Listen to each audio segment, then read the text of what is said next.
Good afternoon, everyone. And I'm George Martorano. Welcome to the Fourth World segment again. We have decided the people that work with me, Joe, John, Mark, etc., my niece Blakey, that they feel that the YouTube videos are doing so well that we're going to start doing some more.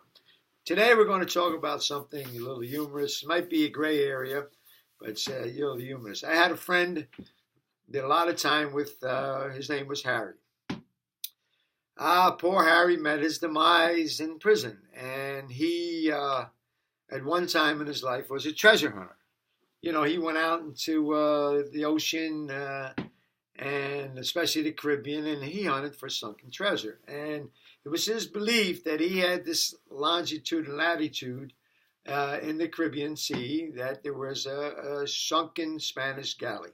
And for years and years and years, he always talked about it. So much so that some days I used to try to get away from him to stop hearing about this ship buried with all this gold from Spain. Well, poor Harry met his demise in prison, basically of old age, and he wanted, it was the era where the Bureau of Prisons was cremating, and he wanted his ashes actually spread at that longitude and latitude of the Caribbean Sea, where he believed whole heart and soul where his buried treasure was.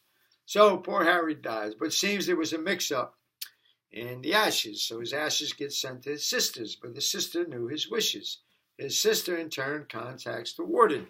And then the warden contacts me, and he said, George, sister wants to mail back the ashes.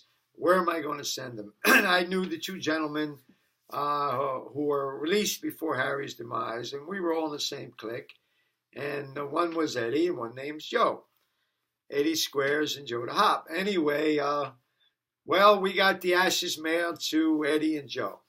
And I was on the prison phone, and they promised me that they would take care of Harry's wishes and take him to the long journey out to sea and put his ashes where the buried treasure, sunken treasure, was supposed to be. You know, I waited a little bit.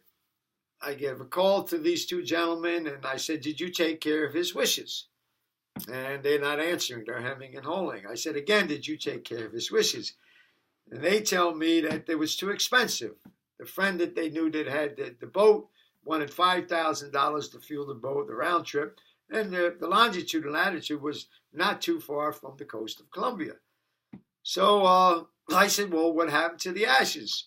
And they said, well, we put them in the sea. And I said, well, how did you put them in the sea? And they said, well, you know, we had a few beers and we went down to the surf.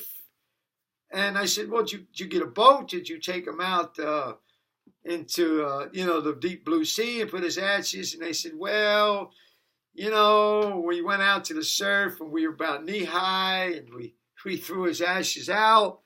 And there was a lot of wind, and it seems the ashes came back. Now I'm a little upset. I told him, you two dirty old son of bitches. You were supposed to pick these ashes out to sea. You went and threw them in the surf, drunk up to your knees. So, you know, I was a little upset at the time, but I wanted to share that story with you.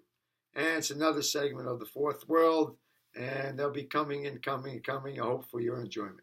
Thank you. Bye from George Martorano.